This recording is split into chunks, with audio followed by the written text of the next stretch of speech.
Okay, so Tammy's just had her car cleaned and she's... Oh, there you are. James sitting in the car going, I could help you with that at home. It's like, whatever. Well, we've got some steaks in the back here that I want to get home and get my gnashes around before they get cold. But anyway, enough of that. Right. Okay. Oh, you got Pedro. my phone. Yeah, okay, vote. Pedro Guzman says... Guzman, I've heard that name before. Well, there's a drug dealer. What's that guy's name? Oh, is that him? Well, it's not Pedro. I don't know, Pedro. Are you a drug dealer? No, What was that? good Lord, What was that James. guy's name? What was that guy's name? I don't know. He's the one who escaped and had the motorcycle in the tunnel and got from Mexico. Oh, yeah. God, what was it? Guzman? That's all right. Go ahead and Anyway, start your video. we forget what we're talking about. Sorry. Somebody will tell me who it is. That was Guzman. Anyway, it's a good one. Hi James, I have a question. I bought a puppy from two Frenchies that don't... A puppy? Did you say a puppy? A puppy. You bought a puppy? From two non-pied Frenchies. So the parents of this puppy that they bought are neither of them are pied. And neither is the puppy they bought. All right. Okay. But then the daddy of their puppy had a litter with another dog and it had some pied puppies in there. And so she wants to know whether, or he wants to know whether or not his puppy carries a copy of pied. And I know the answer. Do you know the answer, Tammy? Yeah, the mom does. So the answer is this. That you don't know. It's a 50-50 possibility that your dog has a copy of pied. You've got to remember that pied is like most of these genes. It is what's called a recessive gene. It takes two copies for it to be expressed. So we talk about things called phenotypes and genotypes. The phenotype is the physical representation of the dog. In this case, the phenotype of your dog is not pied. It physically doesn't look pied. But its genotype could be that it has a copy of pied. And how can that be? So, look at it this way. Dad has to have a copy of pied. We know that because he produced an offspring that was pied. So he has a single copy of pied. And if he, as a pied carrier, bred with another dog that was a pied carrier, neither dog would appear to be pied, but you'd expect on average 1/4 of that litter to be pied. So we know that your the daddy of your dog did have a copy of pied, and he handed that out on average to half of his offspring. So the chances that your girl has a copy of pied is 50-50. And if she has a copy of pied and you put her with a pied dog, half the litter will be pied on average. If you put her with a non-pied dog, you will get no pieds, but half of those puppies will have a copy of pied. And if you put her with a pied carrier, a dog that doesn't physically look pied like your girl but carries a copy of it, then 1/4 of the litter would be pied. Long-winded answer, but there it is. All right. I have a cane, Jimmy Williams. I have a cane Corso, but the male I want to use for a stud is 40 months old. The problem is his testicles has not dropped. Is this going to be a problem? Yeah, I think that is a problem. He's 14 months old and it hasn't dropped yet. Yeah. So There's a problem. Did you buy him as a breeder? Because if you did, it's bouncing around like crazy. Yeah. So I mean, look. Let's see if we can stop this from bouncing quite so much. There we go. That's better. We're on a pretty bumpy road here. Apologise for the bouncing around. Yeah, so look, if a dog has not had his testicles dropped by 6 months old, then they're probably not going to drop. And a dog that doesn't have a dropped testicle probably should be neutered, because it does increase significantly the chance of the dog developing testicular cancer. So the right thing for the dog is to have the testicles removed. A dog that has one testicle dropped may still be able to breed, but there is a hereditary element to this. So the advice generally is that you don't breed dogs who have one or both testicles descended. A dog that has neither testicle descended, I doubt it's even going to produce anything. But you have to try it and see. So the answer to that is you got a problem. Unfortunately, you have a problem, and if it's a stud dog that none you bought, of them dropped? well, he says his testicles have not dropped. Okay. So. Sounds like both of them, doesn't it? Yeah, it didn't say had. It didn't say has. I think yeah. you need to call the breeder back if you bought that dog as a breeder. Well, yeah, or otherwise go find a different Corso to breeding against, because I think that I mean I wouldn't breed that dog. I mean, there's a chance. No. Even if it did produce, there's a good chance that you're going to have the same problem with the offspring. If his testicles not there, it's not going to happen. Right. Yes. Exactly. Yeah, I think so.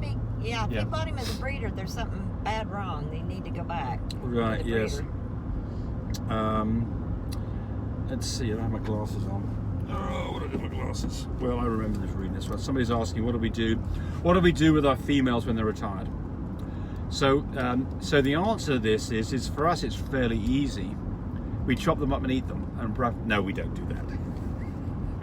Oh, James, No, you we know don't how do that. some of these people I are. don't- They that don't was just- believe that yeah, shit. we Oh, my don't- God. We don't do that. Here's the deal. We don't have very many females, and the majority of our females are actually co-owned with other people in their houses as their pets.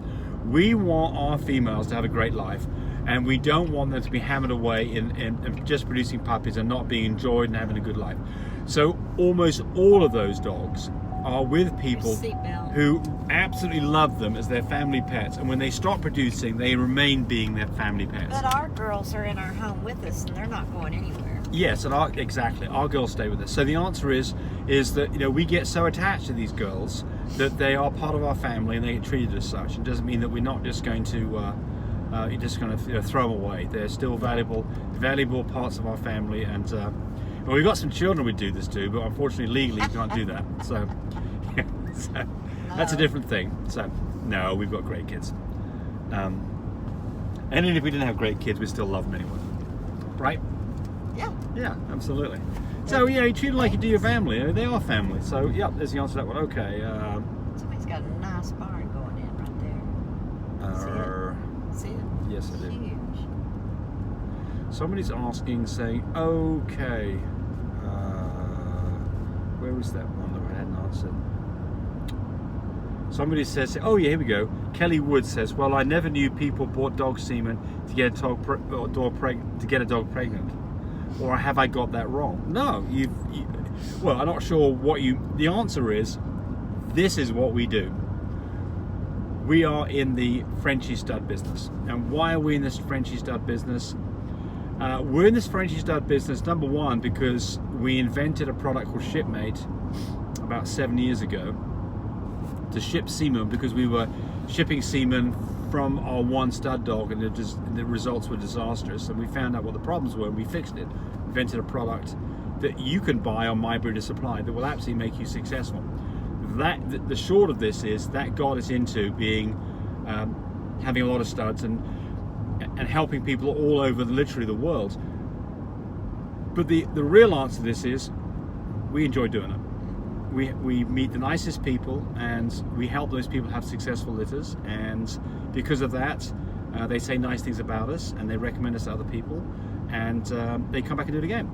And that's a great mix. So, you know, if things are fun to do and you're passionate about it, typically you do a good job at it, and we are passionate about it, and hate to toot our own horns, but we do a very good job at it, and it's patting yourself on the back. Yeah, and it's very rewarding, isn't it? Yeah, It's Especially very rewarding. if you know, like our babies, when we see it's like patting. We got to pat ourselves on the back, because we love having our babies and seeing what the outcome is. It's just, you know. Well, I mean, we've had customers that we've helped them make a 200,000. You matched up the right male and female together, and you got beautiful babies. It just makes you so happy and so proud. Well, for some of these people, it's a life-changing experience too. Oh, so, you know, they may gosh, have a litter that literally. It's so educational for little kids at home. Oh Yeah. my gosh, Well, it's so good for them to see this stuff. Yeah, I'm going to end this on this one, so we'll just talk about this more, because I think it's an interesting thing. Yeah, I had somebody today actually call me up, and husband and wife, and got some kids. Kids are 10 and 12 years old, and he's saying, well, you know, I want to breed the dog when the dog's old enough, but it is our family pet, but it's an expensive dog, so there's a financial element to this, which fair enough. But the kids like, oh, we don't want to have surgery and have a C-section. And my comment to him was, look, you've got to do what your family is all on board to do, but you've got to arm yourself with good information so you can make sensible choices about what you're intending to do and what you think the outcome's going to be. Because you don't start this process just by saying, oh, I want to have some puppies, because that's not a very good plan, is it? It's, you know, what a good plan is that you've got a clear idea about who's going to be looking after this dog, what what work that's going to be involved to get it done, what the expenses are to get the dog pregnant and get the dog to the point where it's had a C-section, how are you going to market these puppies, and how are you going to go about the whole thing? Because just to say you're going to have puppies and then all of a sudden you've got puppies on the ground and you don't think it's much fun. You got to plan for the what ifs. Yeah, exactly. You've got to plan for the what ifs. And I mean, you know, it all starts with good, sensible planning as to, I don't even know why I got into this here. Why did I start talking about this? I don't know, I'm rambling here. Anyway, but I'm going to keep on rambling. Imagine that. But, yeah. The Rambling Man. You need that song. Yeah, really. Well, what I was going to say was this. I mean, you know, people say, why are we doing this? Well, I mean, it's a really good feeling when you've got a family who can then have a litter of puppies. They have a lot of fun with it. It's a great experience for them and their kids. And they maybe put $100,000 in the bank to boot. Doesn't mean that happens every time or that that's the typical thing, but it does happen. But for this particular family, and talking to the hubby about it, it's like, look, you're asking the right questions. Here's the information. This is what you need to go talk to the family about. But I think that the dangers of having a C-section with a reputable vet are very, very small. Check your vets out. Check your vets out. The dangers of having puppies from Frenchies without a C-section are significant. That's where the danger is to get a dog that gets in trouble because you don't have a vet on board and puppies get stuck, and you can lose puppies or even a dog over this. In all the years we've been doing this, we've had one dog that had a problem where its stitches opened up, and it got septic and it died. It was a big deal of stitches that they got in that were all bad. Yes, Remember that? Yep. That was horrible. So we have experienced this one time, but that's in a lot of C-sections. So I would classify the chances of having something really badly go wrong as about around 1% if you do a C-section with a reputable vet. Yeah. Make sure when you're finding your vet that you check to see they do C-sections. If they've done C-sections on bulldogs. On small animals. Small animals. Frequently. Bulldogs, yeah. Frequently. Frenchies. Yeah, what you don't want is you don't want the emergency clinic where the most junior person in the whole staff has got to man the phone at 3 o'clock on a Sunday evening and he's never done a C-section before. That's not what you want. We've got 3 or 4 vets that we At call. least, well, more than that. Well, yeah. You've got Texas. That we call whenever we're fixing to have babies. A week before, I start calling around. Are you going to be here on this such and such date? Because that's her first breeding due date, which doesn't mean she's going to have her babies on that first breeding due date. It could be 4 days later. But just to know that they're going to be there, you know, and that's what we do. We call to check. So I get conversations with somebody who will call up. So we don't get caught with their pants down. And the conversation goes like this, and I don't know whether she's ready for a C-section yet. So then we'll have a conversation about how you time C-sections, and I'll get them to look at a video and call me back. But then the conversation goes, well, but if I've got to have an emergency C-section, then it's going to cost me $6,000. Yeah, okay. It is what it is. That's not the conversation I'm having. Yeah. The conversation's got nothing to do with what the expense is. You should already work that out. Yeah. Before you ever got to the point you had a pregnant dog. If you got to go somewhere and stay in a motel and you know you've been taking temp on your dog a week before breeding due date, start taking the temperature. And when that first breeding due date gets here and that temperature drops at 98, you're having babies within 24 hours more than likely. So if you've got to drive to go to a place to stay the night with your dog, do it. Don't let a vet tell you, hey, I'm going on vacation, I'm going to be gone this weekend. Let's go ahead and take them 3 days early. Yeah, you could possibly be taking them 5 days early. Yeah, that's exhausting. Yeah, you'll lose everything. So I think the point that Tammy's making here is that you've got a certain amount of control over this situation where you can stop from having emergency C-sections. So we don't have emergency C-sections because we know what the heck's going on. That progesterone machine saves you a lot too. That's right. So things like progesterone machines. MyBreederSupply.com. Buy it there. Stops you from getting caught in a situation where you have to pay for a very junior person to do an operation they haven't done very often in the middle of the night at a significant expense. Our cost for a C-section ranges at a low end of $230. Yeah. But that person is a double vet team, a husband and wife, and they're old. They're older than us. Yeah. Well, they're probably not older than us, but they're our age. But they're not getting up at 3 o'clock in the morning to do this. Yeah, we are. Yeah. They're not, but we're they've wise. got- But they we are do- wise. They do We're a lot wise. of large animals, so we're hit and miss with them. Yeah, So. and he's a Boy Scout. Oh gosh, they're so Big time involved Boy with the Scouts, kids, yeah. leader, and But so we've got other vets that we definitely pay Yes. more money for, and Yes. we don't blink an eye at it. Promise you, no. we don't. But the point here is take control of the situation, and this whole conversation is about, don't just decide you're going to breed a dog. Decide that you're going to breed a dog because it's something that you want to do. You know what the outcomes. You've got an idea about what's involved in it, and you don't get in a situation where I get these occasional things where people call me up with these insane questions, where they've got no planning. Some of these people with these insane questions don't have any business raising dogs. Well, I mean, they should have listened to the. Hopefully, the point here It's is like, I think I can get rich quick. It's like, no. And I think this is easy. It's not easy, folks. yeah, it does take time and effort, and it does take Yeah. dedication, and when Yeah. you've got puppies on the ground. For the first 24, 48 hours at least, you're going to be Yeah. basically paying attention to what's going on. You're not going to be going off into the bar and going dancing for those first couple of nights. And after that, it should be relatively plain sailing, but it might not be. And you've still got to be there to look after puppies at least twice a day at the very minimum, and probably more than that. So, having a realistic expectation of what you think is going to happen, and being on board to do that. But the other side of this is it's an extremely rewarding experience, not just from a financial point of view. I think it's great for kids. Yeah, it is. It's been great for our kids. Educational. It's been great for Yeah, our kids. Yeah. All of our kids are now into doing this. They've done other things too. They're college educated folks, but they have a passion for animals. I love that. They care about animals. They don't want to see any cruelty going on. I think that makes them better people.